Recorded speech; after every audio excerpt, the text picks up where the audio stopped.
Oh shit! I just saw this. I'm out of papers. She's playing fucking Aretha, I guess, for because of course she passed today. But I just watched this Netflix doc called The Code. The dude that did it was a mathematician, and he talks about the nature of randomness or the appearance of randomness. He really talks about chaos theory in a whole lot of different intricate manifestations of formulas that utilize chaos theory. And oh God, it was brilliant. I mean, it's pretty much talking about what I'm talking about, you know. And there's a lot of theoretical mathematicians and mathematicians, period, who think that this universe is there's a code to this universe. That it's a mathematical. This universe is constructed based upon a universal code and probability. I mean, probability is the mathematical code, and you can see these improbabilities. Like he uses this method to determine the number of jelly beans in a jar, um, and it basically averages out the improbabilities and leaves you with just the probabilities, and that probability is so close to the number is ridiculous. And I mean, I can also see the nefarious ways to use this projection theory as well, or theorem. It's like a future. You know what I'm saying? It's like prophecy. I mean, if you had the capacity to do the math in your head, you could predict events going into centuries. Now, the further you go into the future, the less likely your predictions based upon certain aspects of cause and effect. But then again, you can factor in cause and effect, and you can factor in a whole series of cause and effects in relationship to a specific outcome if you have a high enough perspective. If your perspective is high enough, then you can start seeing the patterns emerge even more. It's like the Matrix code. It's like Neo when he sees the code. You know, it's like that, and I can see myself in that same sense for 12-dimensional mind space theorem and fucking unified field theory theorem or the unified field theorem. They both do this. They predict on an unconscious level, and I mean, super causality comes into play with this. I mean, and that's mysticism. That looks like magic. Super causality, when all these probabilities come together and create a specific advent that seems improbable under certain conditions, but fit the narrow conditions of probability, or narrowly fit the conditions of probability, meaning the temperatures and pressures are created in which this particular condition or this particular result can occur. Super causality. So I'm like, wow, I'm gonna watch that shit over and over again and start taking notes and shit on it. But there's a couple of formulas in which he utilized, in which me and Leah are kind of interested in, as far as our own particular viewpoint, and in his prime numbers. And it's like Platonian, Platonian, fucking metaphorical or philosophical math. It really, and I realize how much, 120, what I'm saying, supreme mathematics is philosophical math. And that, oh, Jesus, I'm just like, I'm so geeked on this little fucking, on this thing, the code. Like, if you got Netflix, check out the code. Just watch it, you know what I'm saying? I mean, it is very enlightening. And again, it just continues to like, babe, babe, you understand that you're playing that, and that's copywritten music. You're playing this copywritten music, and it's in the background of mine. You get up and close the door.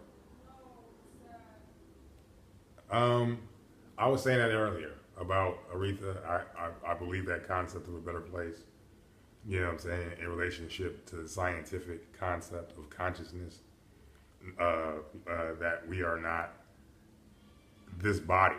This body is just inhabiting a consciousness. I mean, we are consciousness having human experiences, not human experience, not humans having conscious experiences.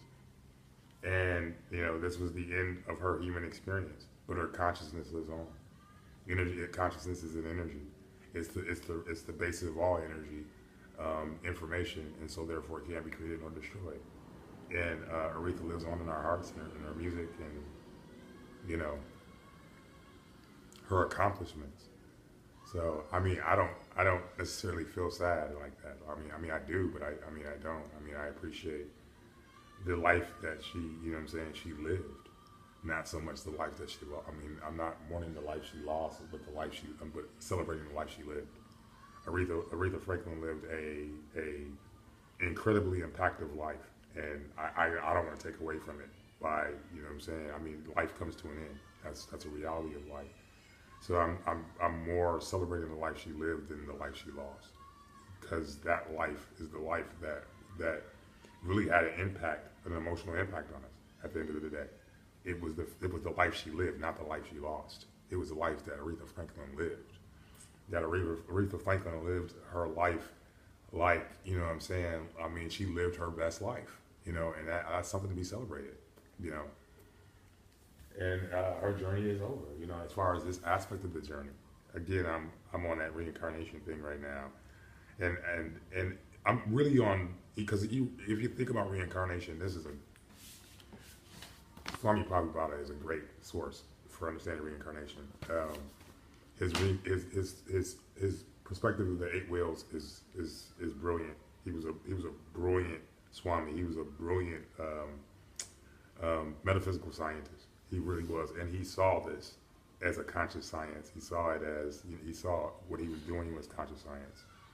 So, and women are far more emotional than men. So she's crying.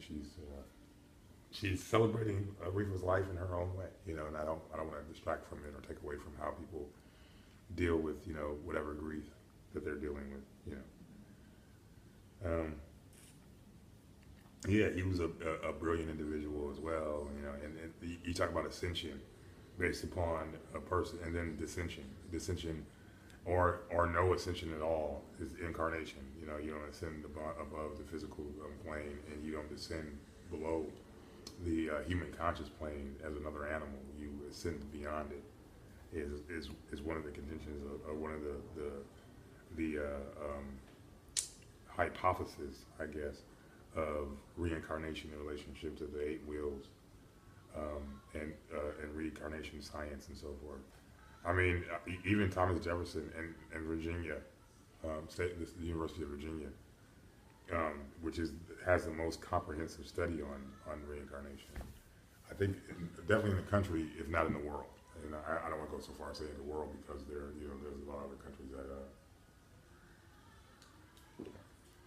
or ethnicities that develop cultures that nationalities are developed around that, see the viability of this, or the science behind reincarnation.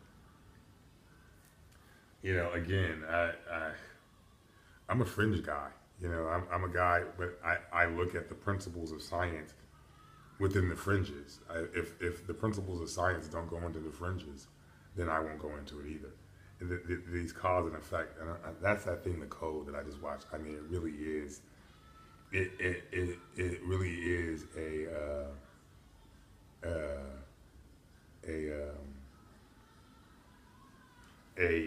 pattern of, or it exposed a pattern to our universe that is teleology. Mathematics kind of proves that there's a teleological aspect to the universe that can't be escaped, that can't be escaped, and that it is based in mathematics, based in logic, an ongoing program that's representative in DNA, that's representative in particle interaction, conscious mechanics is where I'm at right now. This concept of conscious. That's actually what I'm calling it. I'm calling it quantum conscious mechanics. The conscious aspect behind the quantum phenomenon. So I'm gonna whip my wife mourn Aretha or celebrate the life of Aretha. So and I guess I'll join in.